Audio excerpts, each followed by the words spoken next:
Hello and welcome to ThePrint. We have with us Mr. JK Bajaj, one of the 4 members of the Rohini Commission that was set up by the Centre in 2017 to look into the issues related to subcategorization of OBCs and to ensure equitable distribution of reservation benefits. Mr. Bajaj was also the former chairman of ICSSR and is currently the director of the Chennai-based Center for Policy Studies. Welcome to ThePrint, sir. So my first question is, the Cabinet Committee on Parliamentary Affairs day before yesterday announced the government's decision to club the caste enumeration with the national census. So how do you see it? Bashmi, democracy is a very interesting institution.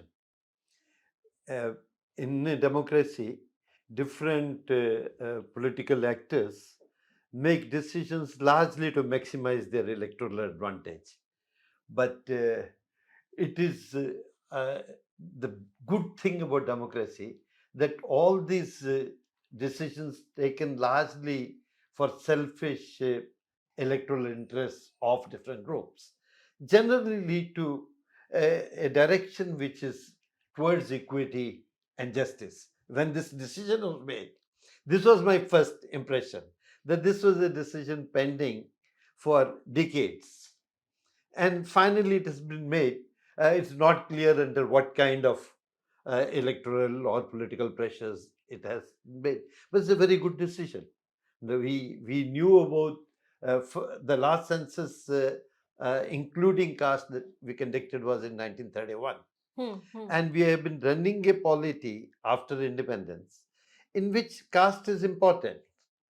And it is rightly so, because I think it's one of the major achievements of Indian democracy that we have from independence onwards worried about this issue of inclusiveness, bringing groups, communities which had been left behind within the mainstream. And we have done many things for that. And now we are doing this. It's a very positive thing. But having said that, sir, the CCPA said that, caste data, enumeration of caste would be included in the national census, but no timeline for the national census has been announced yet. I mean, the exercise was supposed to start in 2021, but was put off because of the COVID pandemic, and it has been delayed since then. So, no, you are right that the national census has been delayed, but it cannot be delayed very much farther. Well, maybe it will not be conducted in 26. It can theoretically be conducted in February 26, 1st February 26. For that, the work will have to start now. From October, they'll have to do the house listing exercise. And if it's not in 26, it will get done in 27. I don't want to worry about that issue very much. I don't think census can be indefinitely delayed. postponed. Right. But sir, I mean, there has been a lot of questions about the timing of the decision. The opposition is claiming victory, saying that the government has given in to their demands because the Congress and the other opposition parties have been persistently demanding caste census. Congress leader and leader of the opposition in the Lok Sabha, Rahul Gandhi, has said in the floor of the House that that caste census should be done. So how do you see it, and what do you make of the timing? But that is democracy. People demand things, people try to take credit. We should be happy till it all is going in the right direction.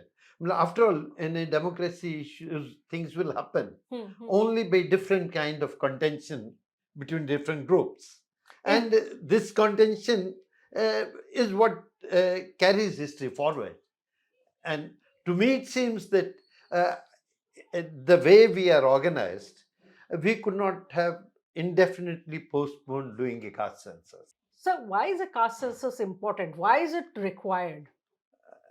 No, there's one simple reason is that Indian society is structured around caste.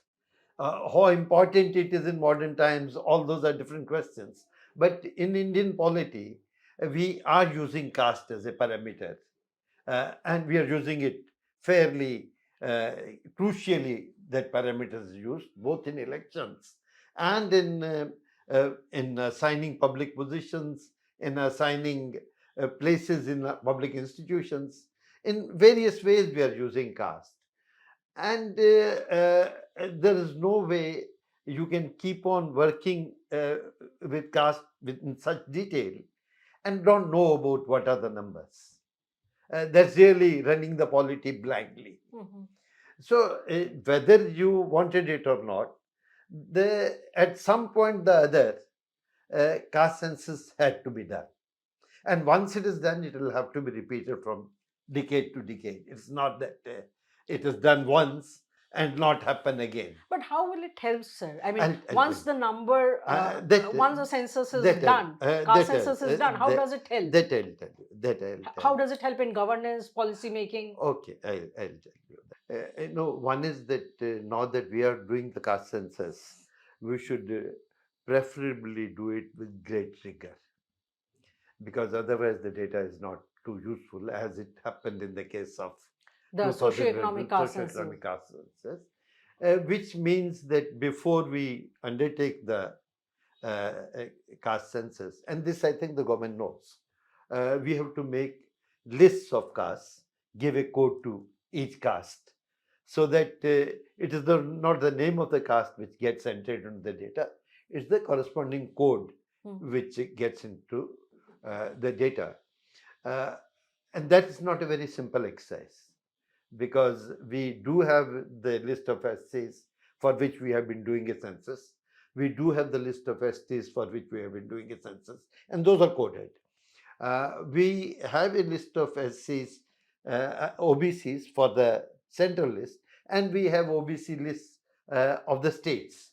Now you'll have to, because no census has been done on that, those will have to be merged together in some way, and appropriate codes will have to be assigned. This in itself is a fairly complex task, as we noticed when we were trying to clean up these lists in the commission. So those lists have to be made, and we have to make those lists not only for the SCs, STs, OBCs, but also for the remaining castes, for which right now there are no lists. Because that is important, because after all, from that group of people who are not yet in any list, we keep on continuously getting demands to be included in one list or the other. And if the census doesn't provide us data for that purpose, then it will be not as useful as it ought to be. That's one, that it should be. Then, of course, there will also be the question that while talking about the caste census, do we include only caste? Also, we include subcaste. We felt very strongly. So, you take a group like Yadavas, is a very large group in the country, but they have very large number of subcastes within them. Same will be with the Jats, and it is not obvious that uh, different subcastes within that larger group of Yadavas or of Jats or of different that kind of communities, they're all at the same level. So it will be this will have to be considered whether we include subcaste along with caste. We don't only ask that are you a Jat, but also what is the subcaste within the Jats that you are. So that is one level of complexity. Asking people that you are a Brahmin is not good enough. You have to ask what caste, what subgroup of Brahmins you belong to. So that level of complexity is there in conducting this. But your other question, that what use it will be, one is, of course, we have the numbers. Those are also important in themselves, because we have the numbers of 1931. And as we can see from the Karnataka caste census, the relative numbers have changed drastically over this period.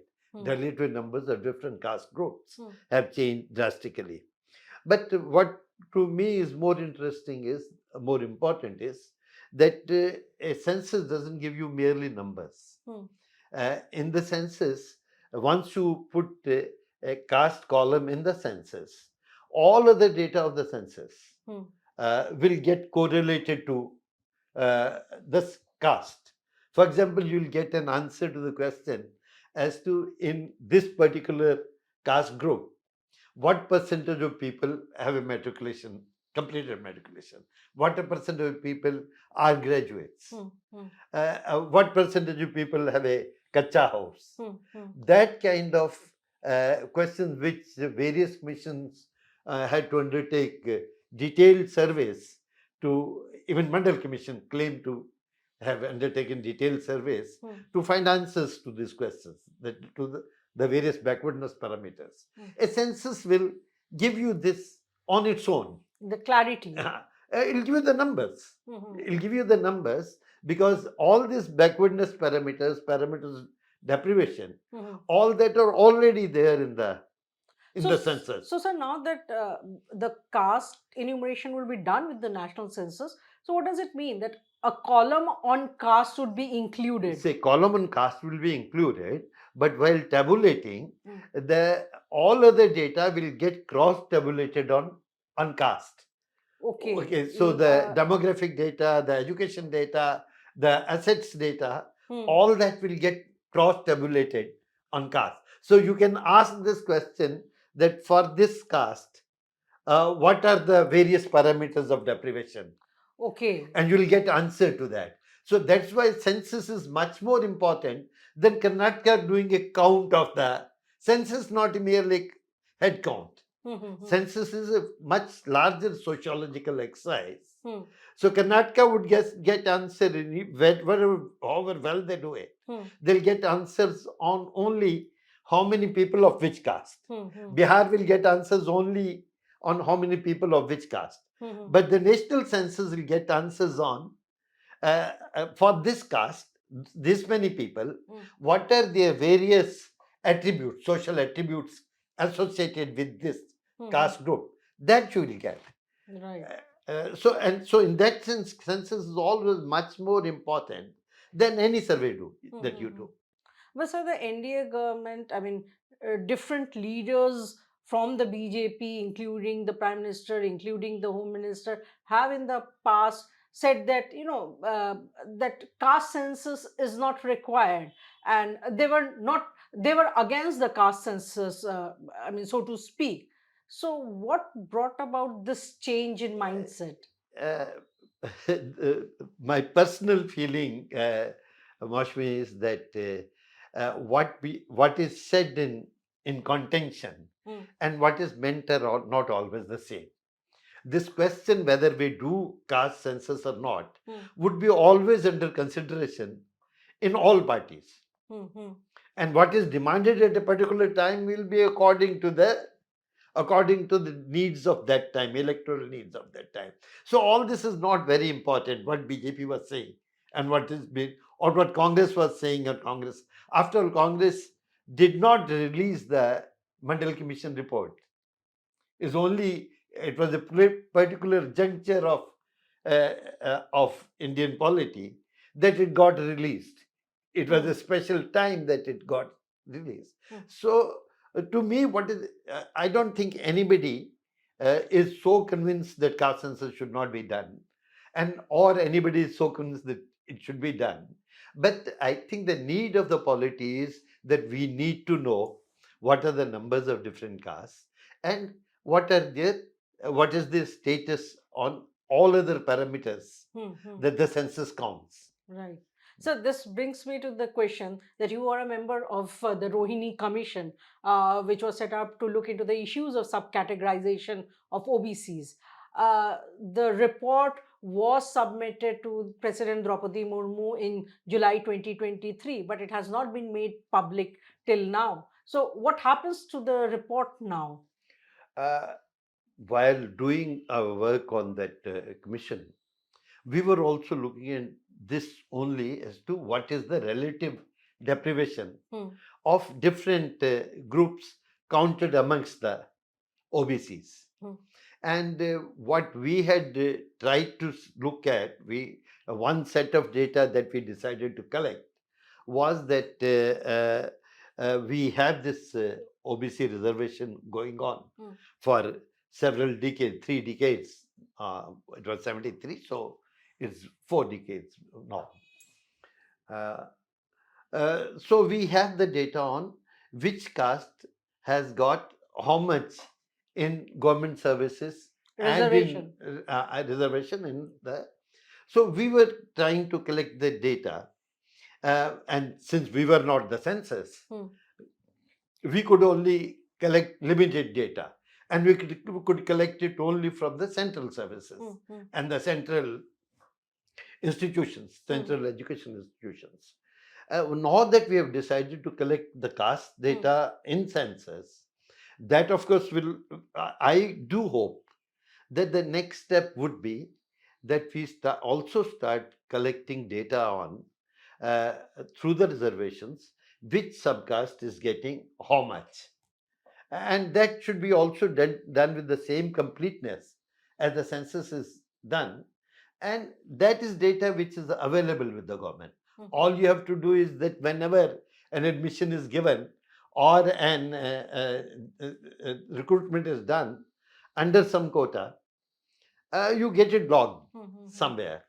And the logging will now become much more easier because you are assigning a code to each caste. So whatever code the census assigns to each caste, let us use that code, and around that code collect all the data that we are doing. That kind of data will make, after that, once the data is there, I don't think you will need a commission to do subcategorization. But the why? data itself will suggest subcategorization of a certain kind.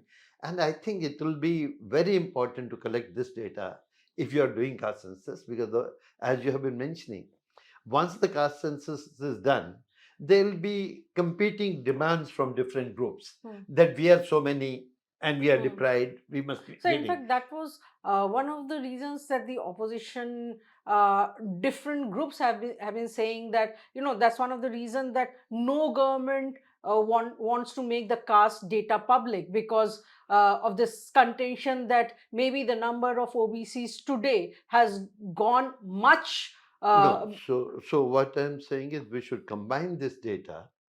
One is we should combine this data with the various indices of deprivation, which hopefully will get combined. If we could also add some questions on the assets in the census, that which then we'll get answer into which castes have what kind of. Already, I think we get enough data on movable assets. On immovable assets also, if some questions, so you will know that which caste owns how much. Okay. In addition, if you also collect data on which caste group has what position in the services of the government and in the educational institutions, this data combined with the census data will allow you to make different demands. You will be able to arbitrate on the basis of data. Without that, it will become difficult. And my personal feeling is, whatever the numbers come, once attached with the indices of deprivation, there will be more than 50% or 60% of Indian people who are deprived may not be true, may not come out to be true. Okay. Okay, because right now you are not only counting the number of people in different castes, you will also be counting who do not have a place in the not a legitimate place in the mainstream, in the services, in the education, and who do not have enough assets. If all the data is also collected, in fact, all contentious social issues are ultimately solved by data. And from whatever I little know of the Indian society, I don't think Indian society today is more unequitable than it was at the time of Mandal Commission. After Mandal Commission, many more castes have come into the bureaucracy, into other services, into education. And I don't think the numbers today will be more than what the we are just worried. We need to have the whole data before us, before making. and that clears the situation. And it's possible to do. In fact, there is really once caste census is done, it will become extremely important to collect this other data that we have been recommending. So I wanted to ask you a very fundamental question, that why was subcategorization of OBCs required in the first place? Okay, because that is from the time of Carlyle Cap, first commission of backward caste, which was set in 50s, mid 50s. From that time, it was noticed that amongst this very large group called OBCs, within that there are people who are almost so deprived that they may be in actual practice, they may be even lower than the scheduled caste. And there will be people who are almost like the upper caste. Within the OBC. Within the OBC. It's a very large spectrum. And he wanted, Khalil wanted that we should have at least two lists. And he actually made two lists. It never got accepted. Mandal Commission also. Backward class and extremely backward class. That's what he did. Similarly, Mandal Commission finally did not recommend two lists, but Mandal Commission had a very strong dissenting report which made two lists, because it was clear from the beginning that you cannot put the whole of this large spectrum of OBCs in just one group and expect that social justice will happen.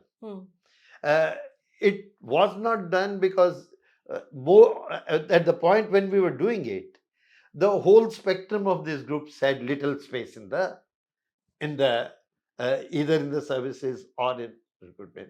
But 40, 50 years, they have got enough space.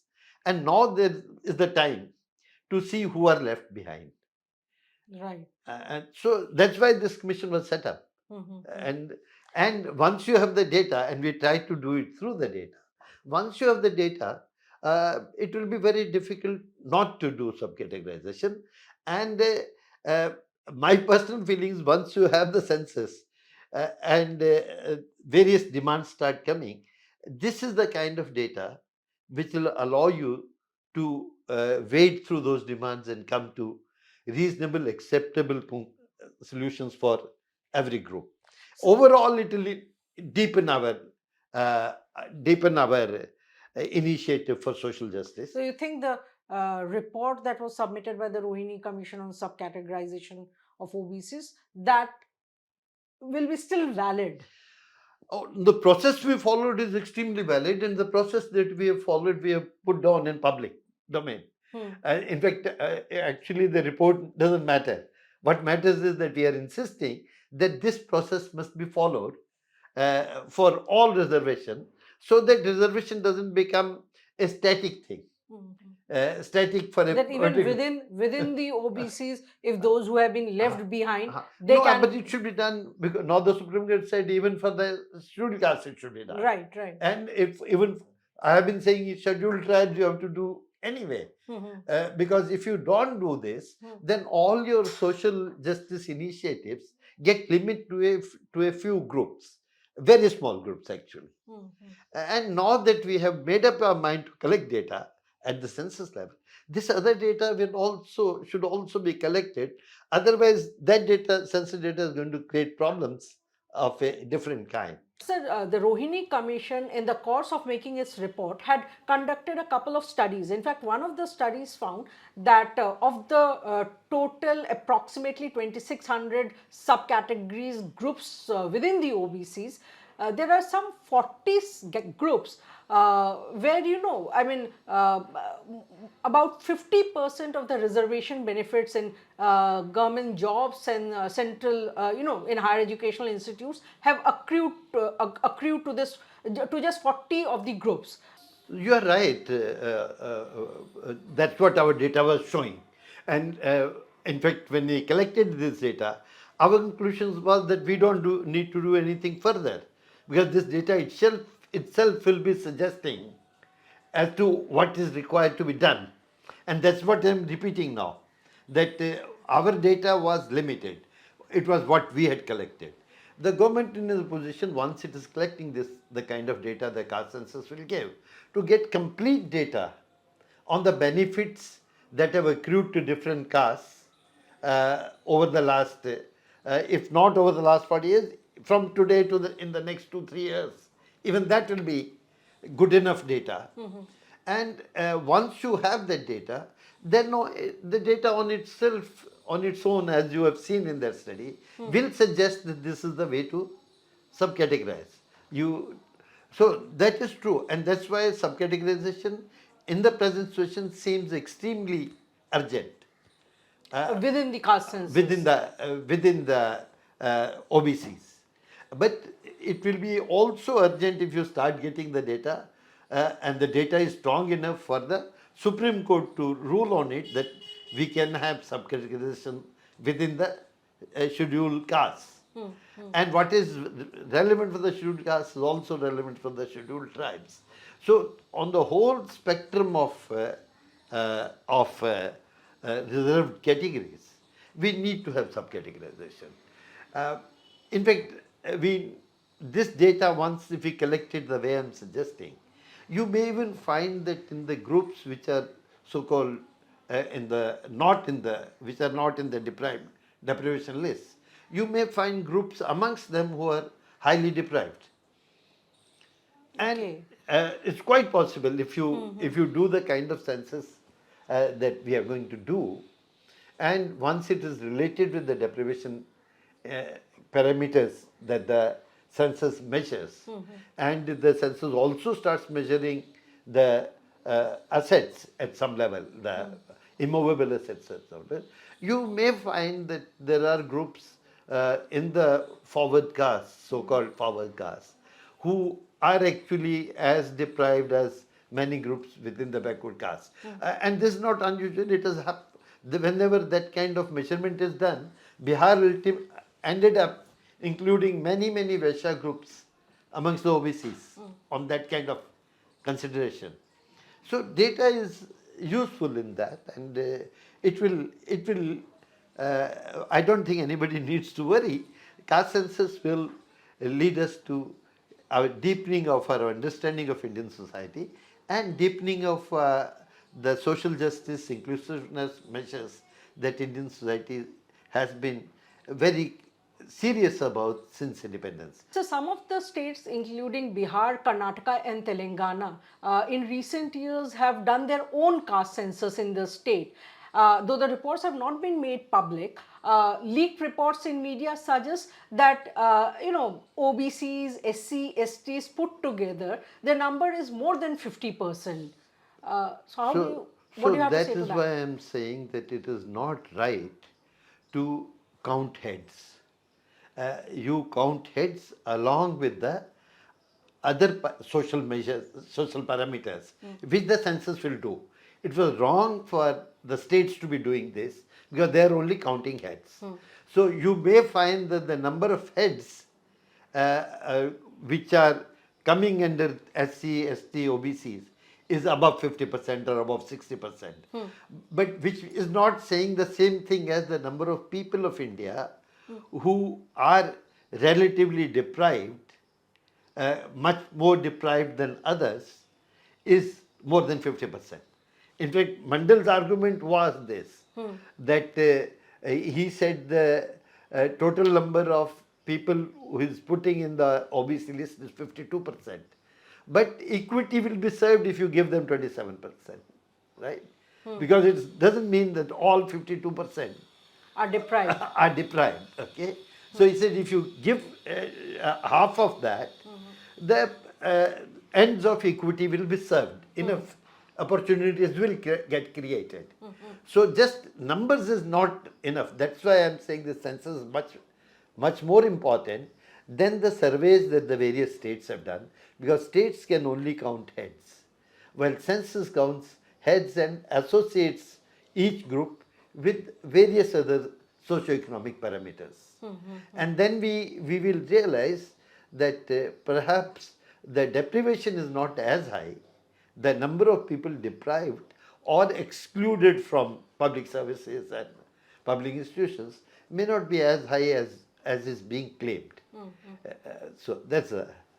The socio-economic caste census conducted in 2011 was to find out this only, but the report was never made public. No, SSC did count the deprived households in India. And they had this parameters of deprivation. On the basis of that, they were able to identify households which are deprived. And they were nowhere near 50%. Okay, they were nowhere so high.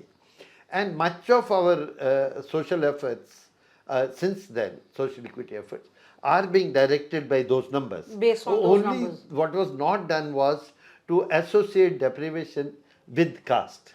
Okay. Because the caste was count there was not good, because they had not made proper lists, coded lists. So that in each group, judge could give 100 different names or maybe 1,000 different names. And how do you put them together as judge? There's no way. So that's why while doing this time, we have to ensure that we do a proper coding of each caste name, which Karnataka did well, which Bihar would have also done, maybe not with the same kind of Rigor. same kind of elaboration as Karnataka had done. Right. But we have to do it very elaborate. So before closing, let me summarize what I'm saying. One, that is a positive for our efforts at social justice. It's a great positive that we have now agreed to conduct a caste census. It doesn't matter which government is doing, on whose asking they are doing. All those are irrelevant questions. Two, when we are doing caste census, let us do it very rigorously. Make proper coded lists of castes of not only SCs, STs, OBCs, but also those who are not yet counted in any one of the reserved lists. And while doing that, we must pay attention to the issue of, do we ask only caste or do we also ask subcaste? Because that is important, because some of the castes are so big that within those castes there will be extreme stratification, which can be caught only by asking questions of subcaste. And the fourth thing I want to say is that while we are collecting this data, we should also begin collecting the data that we did as members of that commission. Rohini Commission. Rohini Commission. Data on in our public services, in our public institutions, which caste has how much presence.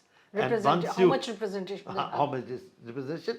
That data, along with the caste census data, will allow you to mediate on whatever questions, whatever tensions arise after the caste census is done. Right. Thank you so much, sir, for joining us.